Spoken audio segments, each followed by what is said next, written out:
You're walking down a street in a medieval city. The air smells like garbage, the water is probably toxic, and life generally sucks. Suddenly you see your neighbor dancing. Not a happy little jig either. She's absolutely tearing up the cobblestones. You look closer. She isn't smiling. She looks terrified. She's sweating through her clothes, and she physically cannot stop. This actually happened. In July 1518, a woman named Frau Troffea stepped into a narrow street in Strasbourg, France, and began to groove. She danced for an hour, then 2 hours. When night fell, she was still going.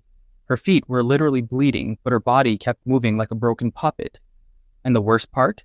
It was contagious. Within a week, 34 people joined her.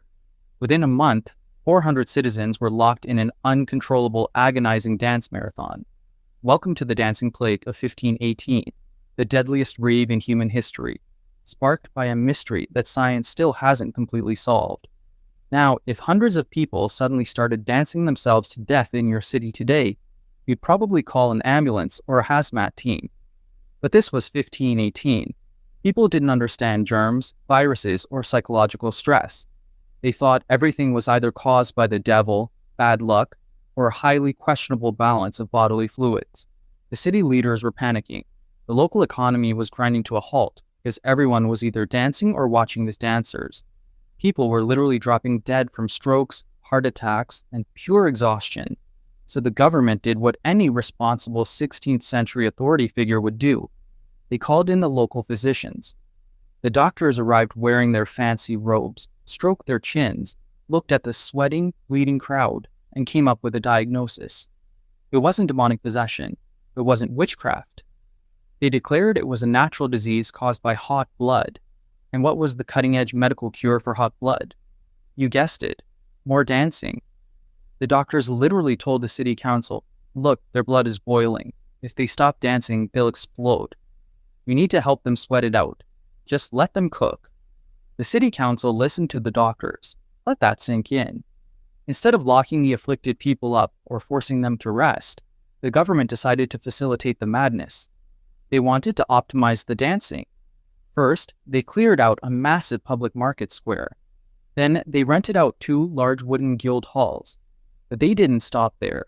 They realized the dancers were losing momentum because they were tired, so the council literally hired professional musicians, fiddlers, horn players, and drummers to play upbeat, fast-paced music 24/7 to keep the crowd's energy up.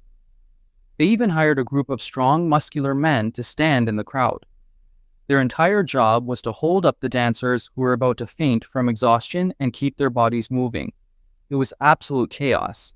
Imagine walking into a giant wooden hall filled with hundreds of people screaming, crying, and bleeding, while a medieval band plays a frantic soundtrack and city guards force everyone to keep partying. Unsurprisingly, the dance until you cure yourself strategy was a complete disaster. The music and the public stage didn't cure the plague. It made it look like a fun trend. More people saw the spectacle and immediately joined in, completely overwhelming the city's resources. When the government finally realized that their musical experiment was just killing people faster, they panicked again. They banned all public dancing in the city. They fired the musicians, locked up the halls, and changed their strategy from science to religion. The superstitious public believed this was actually a curse sent by Saint Vitus, a Christian saint who was known to punish sinners by making them dance. If a saint caused it, only a saint could cure it. The city took the surviving dancers, tied them up into wooden carts, and wheeled them away to a shrine dedicated to Saint Vitus up in the nearby mountains. There, the exhausted dancers were given red shoes, sprinkled with holy water, and forced to walk around a shrine. And shockingly, it worked. Within a few weeks, the mass hysteria faded, the dancers regained control of their limbs, and the music finally stopped. So, what actually caused the dancing plague of 1518? For years, modern scientists thought it might have been ergot poisoning, a toxic fungus that grows on rye bread and causes hallucinations and spasms. But ergot poisoning usually cuts off blood supply to the limbs, making it physically impossible to sprint and dance for days on end. The most likely culprit? Mass psychogenic illness, otherwise known as mass hysteria. The people of Strasbourg were suffering from extreme famine, poverty, and deadly diseases. The collective stress became so high that their brains literally broke, triggering a psychological chain reaction. It just goes to show you that human psychology is terrifying. The next time you feel stressed out at work or school, just be glad your brain doesn't force you into a 3-week, non-stop dance-off to the death.